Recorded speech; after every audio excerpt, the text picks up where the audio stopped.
xin thân lên Ngài cho con thêm đức tin Chúa ơi.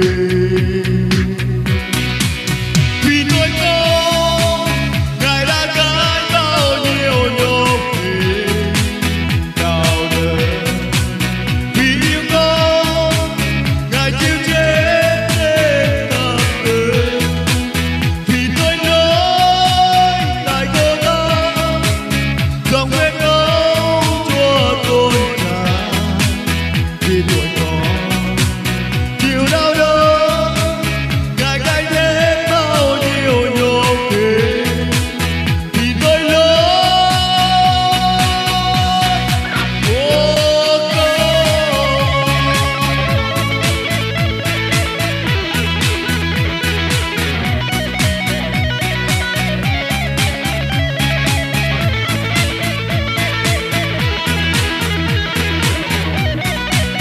Vì tôi có Ngài đã gánh bao nhiêu nhục hình đau đớn, vì yêu con Ngài chịu chết